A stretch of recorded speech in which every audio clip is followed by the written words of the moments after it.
యో guys what's up, welcome to my channel. Basically ఈ వీడియోలో ఏం చేస్తున్నా అంటే నా హ్యాండిల్ బార్ కొంచెం అలైన్మెంట్ ప్రాపర్ లేదు. సో షోరూమ్కి తీసుకెళ్తున్నా. మ్యాటర్ ఏమైంది అంటే నేను చేసిన వీడియోలో ఆడియో అంతా దొబ్బింది. మైక్ ప్లేస్మెంట్ బాగాలేదు. So even exhaust note and నా వాయిస్ కూడా అక్కడక్కడ నాకే సరిగా అర్థం కావట్లేదు. ఎంత రికార్డ్ చేద్దామని ట్రై చేసినా కానీ సెట్ అవ్వట్లేదు అనమాట. ఇంకా ఏం చేసేది లేక వీడియో అయితే అప్లోడ్ చేస్తున్నా, బట్ విల్ సీ. లాస్ట్కి ఏమైంది అంటే వీడియో మొత్తంలో అలైన్మెంట్ బాగుంది అనుకున్నా కానీ కొంచెం అడ్జస్ట్ అయింది. మిడిల్లో ఒక ఫోక్ లాంటి ఉన్నది చేంజ్ చేసినారు, but still it's not working and it took me few days to even adjust it and all. Yeah, mostly ఈ వీడియోలో నేను చేసింది అంతే. చాలా చాలా థింగ్స్ మాట్లాడినా, బట్ అర్థం కావట్లేదు నాకు. మళ్ళీ ఇదంతా చేయడం కంటే ప్రాపర్గా వీడియో చేయడం బెటర్. అండ్ ఇది నేను రికార్డ్ చేసింది ఈ మైక్ తీసుకున్న కొత్తలో, అంత బెటర్ ప్లేస్మెంట్ కూడా ఐడియా లేకుండే. Yup, thanks for watching in advance. One more thing to mention, నేను లాస్ట్కి కొంచెం మైక్ ప్లేస్మెంట్ చేంజ్ చేసిన అనమాట. So it was pretty good. అంటే కంపారిటివ్లీ ఇప్పుడు వచ్చిన దానికంటే చాలా బెటర్ ఉంటుంది. ఎక్కడ మైక్ పెట్టానంటే పిలియన్ ఫుట్ రెస్ట్ ఉంటుంది కదా, దానికి అక్కడ స్టిక్ చేసా mike. It was better. And అదే బెస్ట్ పొజిషన్ ఏం కాదు. I'm still figuring out to adjust all the settings manually and all. Yeah, last ఒక 3-4 మినిట్స్ మాత్రం వీడియో బాగుంటుంది. నాకు నచ్చింది. At least will try to make better videos.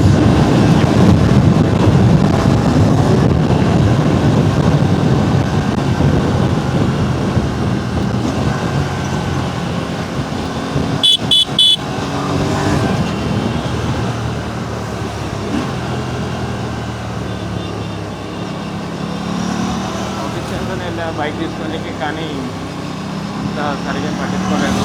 మళ్ళీ ఏం చేస్తుంటే రావచ్చు కదా అని చెప్పి తర్వాత సూపర్వైజర్కి కాల్ చేశాను.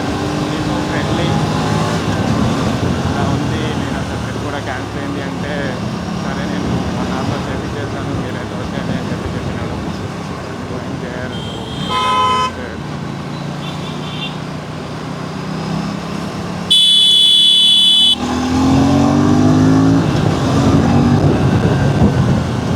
చాలా డేస్ తర్వాత నడుస్తున్నాం, ఆల్మోస్ట్ ఎ మంత్.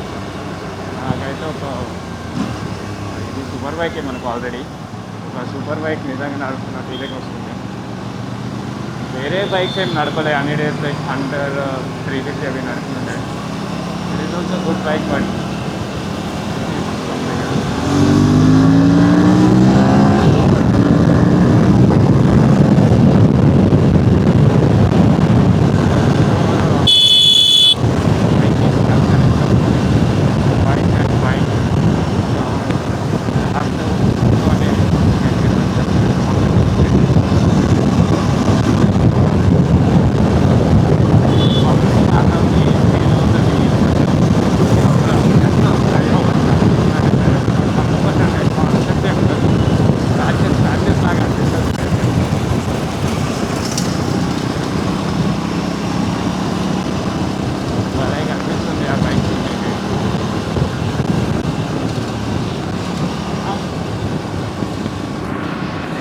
సస్పెన్షన్కి ఎగిరెగిరి పడుతున్నా.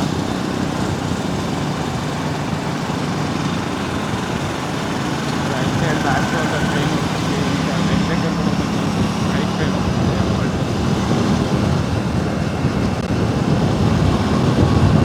అండ్ అదర్ థింగ్, హెల్మెట్ పడతాను నేను.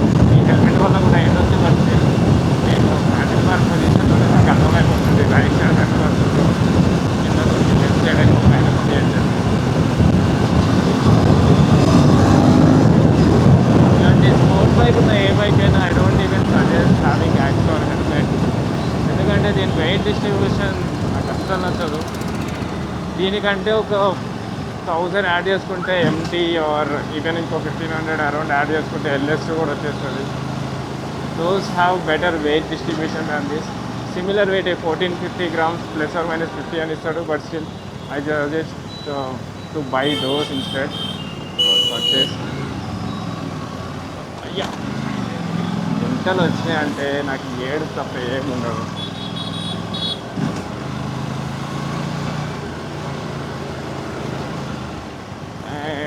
ఇన్ని రోజులు షార్ట్స్ పెట్టా బైక్వి నాకేమీ అంత don't feel like those are my content. బిగినర్లో ఎలాగైనా నేను కాపీ చేసే పెట్టాను కాబట్టి అలాగే పెట్టాను. అంటే నా దగ్గర అంత బెటర్ ఐడియాస్ లేవు as of now.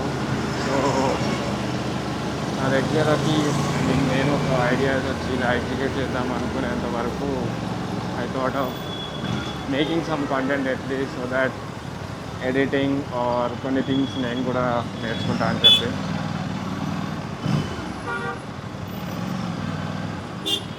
See how this goes. Person అయితే 1 hour అని చెప్పినాడు, బట్ ఆ 1 hour ఎంతసేపు అయితే చదువుతుంది. హోప్ఫుల్లీ తొందరగా అయిపోవాలని అనుకుంటున్నాను. కొంచెం లేట్ అయినా పర్లేదు, బట్ వర్క్ కరెక్ట్గా అవుతే ఇబ్బంది ఏమి ఉండదు. మళ్ళీ పోవడంటే అది ఒక పెద్ద టాస్క్ అయిపోతుంది నాకు.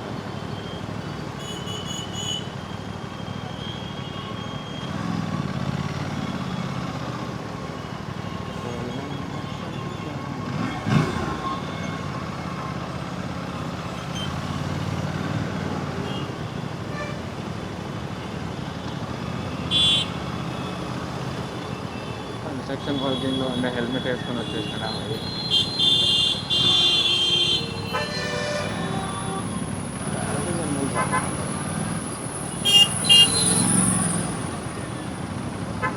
స్పోర్ట్లో నడపలేము ఎట్లయినా.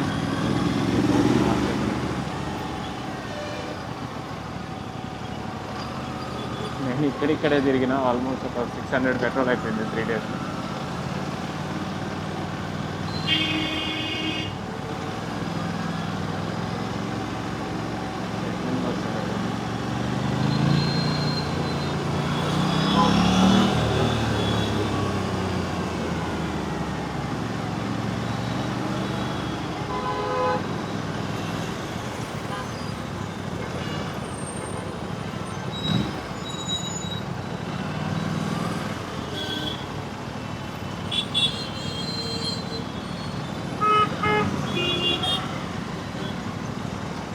రోజు టెస్ట్ రైడ్ కుదిరితే నేను యూనో 457 టెస్ట్ రైడ్ చేస్తాను. ఈ బైక్ వాళ్ళు రికార్డ్ చేసే టైంలో పాసిబుల్ రికార్డ్ చేస్తారు. పాసిబిలిటీ ఏం లేదు, మన ఇంట్రెస్ట్. వాళ్ళు ఏం నో చెప్పరు, వెరీ ఫ్రెండ్లీ. ఇప్పటివరకు నేను ఇంట్రెస్ట్ మాట్లాడి సూపర్వైజర్ ఈజ్ వెరీ గుడ్. నేను ఎన్నిసార్లు కాల్ చేస్తుంటానో బైక్ ఇది అయిందా అని చెప్పి డైలీ ఒక 3-4 times చెప్పించాను. ఆ పర్సన్ కూడా చాలా పేషెన్స్తోనే ఆన్సర్ చేస్తున్నాను. ఇంకా పార్ట్స్ అయితే చాలా లేట్గా వచ్చినాయి. ఇంకా డిపెండ్స్ ఆన్ ఏపీల మేనేజ్మెంట్. వీల్స్ అయితే ఎక్స్పెక్ట్ చేయరు మీకు హ్యాబిట్. సో నాకు ఈ మధ్య అర్థం కాని కాన్సెప్ట్ ఏంటంటే ఈ డివైడర్కి రైట్ సైడ్ నడుస్తున్నారు పీపుల్. అసలు ఇంకోటి ఆపోజిట్ సైడ్లో కూడా నడవట్లేదు. అట్లీస్ట్ వాళ్ళకన్నా వెహికల్స్ వస్తే లేదని చెప్పడానికి వెహికల్ వెళ్ళే వేలోనే వెళ్ళిపోతున్నారు. ఇంకా ధైర్యం అయితే నాకైతే కొంచెం కూడా అర్థం కావట్లేదు.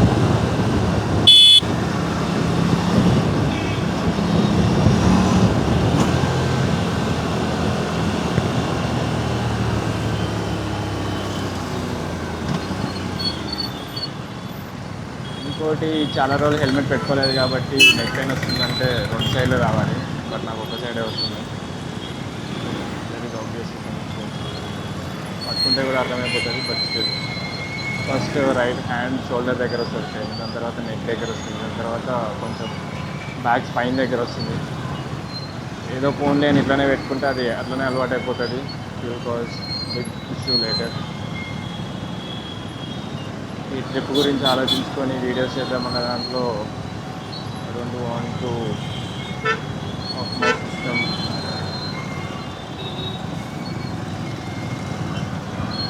అయితే నాకు వెంటనే అనిపిస్తుంది అసలు ఎవడు పక్కన వస్తున్నాడు పట్టించుకోము, ఏం లేదు.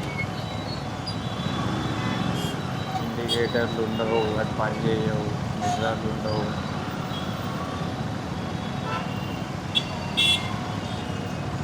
నాకు ఇంకో హైలైట్ థింగ్, ఆ బ్యాక్ లైట్ కూడా పనిచేయదు. అట్లీస్ట్ బ్యాక్ లైట్ అయినా పెట్టించుకోవచ్చు కదా, ఇష్యూ ఏమైనా వస్తే అనిపిస్తుంది. వెనక నుంచి వచ్చే వెహికల్స్ ఎట్లా తెలుస్తుంది అక్కడ ఒక వెహికల్ వెళ్తుంది అని చెప్పి. దెర్ ఇస్ నో ఛాన్స్ సడన్గా డార్క్లో కాడ ఒక పీపుల్ వెళ్తున్నారని ఎట్లా ఐడెంటిఫై చేస్తుంది.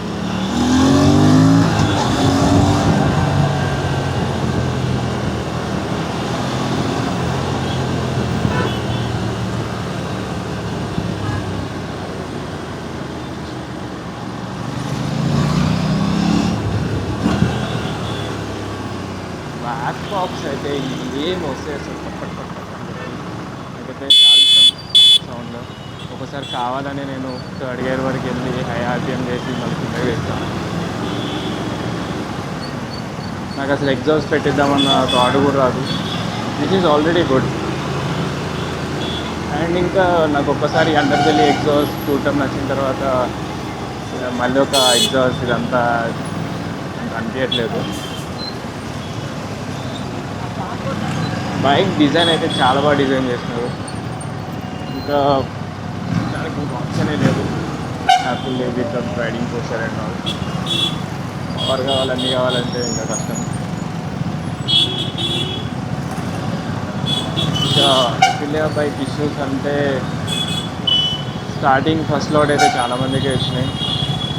థ్యాంక్ఫుల్లీ నాకైతే ఇష్యూస్ చూడలేదు నేను. I wanted to be continue.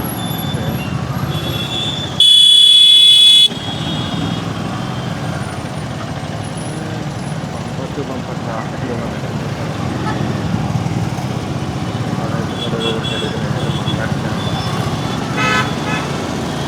Case అవ్వకపోతే ఈ వీక్ మొత్తానికి పెద్ద డిసప్పాయింట్మెంట్ కదా.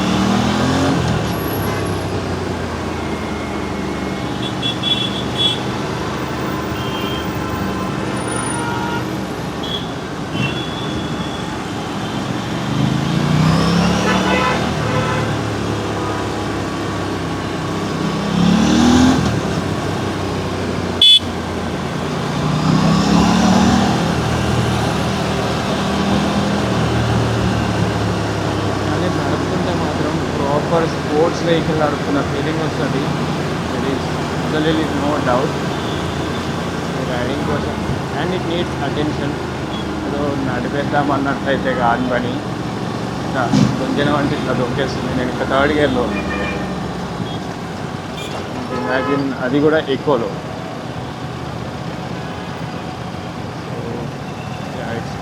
I don't think this is a beginner bike. Suddenly 450 cc ఒక beginner కంటే it's a big jump. You have some riding experience, it's okay, but this is still a lot. నాకు తెలిసిన ఒక ఆఫీస్ అన్న బాగా తెలుసుకుని ఏం చెప్తాడంటే like I don't enjoy riding this bike compared to Duke 200 అంటాడు. ఫస్ట్ నాకు అర్థం కాలేదు ఎందుకు అన్నాడు. ఐ మీన్ ఆయన పర్స్పెక్టివ్ నాకు తెలుస్తుండే కాదు. తర్వాత ఆయన ఏం చెప్తున్నాడంటే డ్యూక్ 200లో 120 పోతుంటే like it is almost 80 to 85 to 90% power అక్కడికే అయిపోయింది నీకు. అదే నీకు దీంట్లో 120 అంటే ఏం లేదు, అది లైట్ అంటే లైట్ వెళ్ళిపోతుంది. అండ్ డ్యూక్ 120లో నీకు 120 పోతున్నావు అంటే తెలుస్తుంది like I'm going really fast అని. దీంట్లో అదేం ఉండదు. నీకు 180 190 వరకు వెళ్తుంది బెటర్గానే. 170 అయితే ఆరామ్సే వెళ్ళిపోతుంది. సో 140 కూడా దీంట్లో నువ్వు ఫాస్ట్ వెళ్తున్నావు అని ఉండదు. సో ఆ బైక్స్ కంపేర్ అంటే ఇన్ జనరల్ చిన్న బైక్స్ నుంచి వచ్చి సడన్గా దీనికి బ్రేకింగ్ అదంతా అంటే మీకు ఒక క్యాలిక్యులేషనే ఉండాలి, లేకపోతే దెబ్బ అయిపోతాం.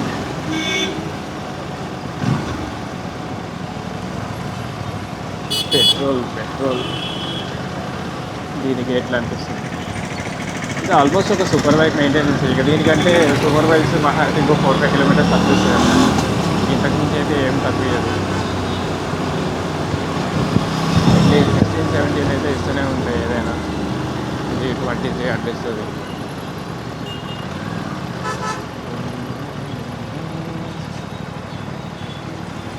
సారీ 20 చూపిస్తుంది నాకు అరౌండ్ 2000 కిలోమీటర్స్కి. ఇప్పటి వరకు తిరిగిన చేత అరౌండ్ 22 అట్లా 21. సో హైవేలో అయితే it gives better mileage. Like 25-27 కూడా ఎక్స్పెక్ట్ చేయొచ్చు ఆరామ్సే, అసలు no doubt.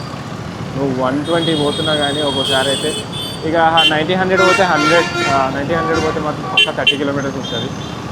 Absolutely zero doubt. And over heating issues ఏం ఫీల్ అవ్వలేదు నేను. బట్ ఫినిషింగ్ కూడా బాగా అనిపిస్తుంది. అండ్ కేబుల్స్ మేనేజ్మెంట్ కానీ అవన్నీ ఇవ్వటము.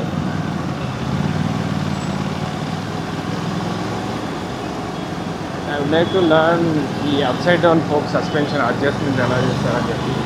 So that it will be better for me. ఆ టార్క్ రేంజ్ ఒకటి కొనుక్కుంటే ఇబ్బంది ఉండకుండా పోతుంది నాకు కూడా. సడన్గా వచ్చేసింది. థర్డ్ గేర్లో 15 పోతున్నా నేను. జస్ట్ నార్మల్గా క్లచ్ క్లోజ్ అండ్ ఓపెన్ చేసుకుంటా. అసలు నాక్ అట్లా ఏం లేదు కూడా. ఐడిల్కి వస్తే ఖచ్చితంగా నాక్ అవుతుంది.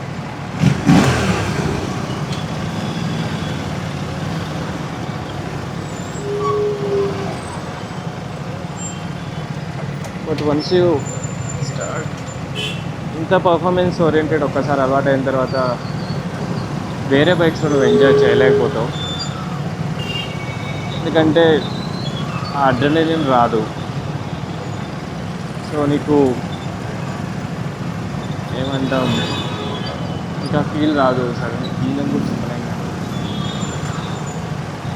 This is different kind of experience. I can't explain. But ఒకసారి ఇంత ఫాస్ట్ వెళ్ళేదానికి పోయి నువ్వు దాంట్లో నడుపుకుంటే ఎందుకు ఇంత స్లోగా నడుస్తుంది. నువ్వు అందులో 100 పోదామంటే చచ్చిపోవాలి. ఇక 100-110 పోదామంటే అది గుంజి చేతులు నొప్పి వస్తాయి. Not saying bad, but 100 is a really good speed. అంతమించి వెళ్ళేంత బెటర్ రోడ్స్ కూడా లేవు మన దగ్గర. స్పీడ్ 400 T4 నాకు డిఫరెన్స్ ఐడెంటిఫై చేయడం.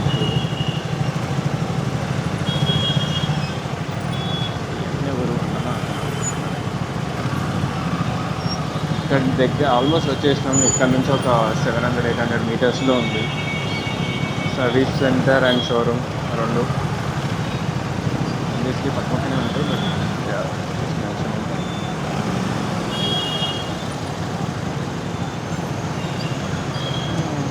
నేను వెళ్ళేసరికి 12 అవుతుంది ఎగ్జాక్ట్గా.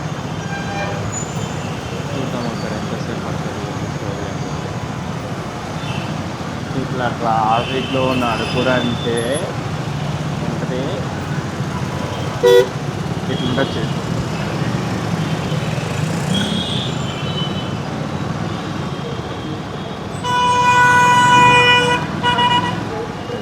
ఇట్లా అయిపోతుంది రెడ్గా. ఇంత కనిపిస్తుంది తెలియదు కానీ లెఫ్ట్ హ్యాండ్ కూడా ఇట్లా అయిపోతుంది. సైజ్ దగ్గర సరిగ్గా గ్రిప్ పెట్టుకోలేదంటే మొత్తం వెయిట్ అంతా షోల్డర్స్ హ్యాండ్స్ మీద వచ్చేస్తుంది. These bikes demands fitness. ఫిట్గా లేకుండా దీన్ని లాంగ్ రైడ్స్ చేసేద్దామన్న కాన్సెప్ట్ అయితే పెట్టుకోవద్దు. అసలు దెర్ ఈస్ జీరో ఛాన్స్. ఎందుకంటే you can't be able to enjoy it. Like సగం సేపు నీకు బాడీ పెయినే వస్తుంటాయి. ఇవన్నీ ఏం చేస్తున్నాయి, సగం సేపు నీకు బాడీ ఎక్సిడే వస్తుంటే నువ్వు నడిపే అంత ఇంట్రెస్ట్ రాదు.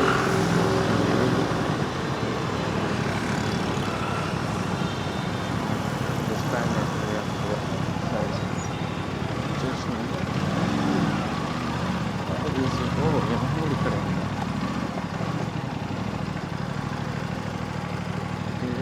that's all for this video.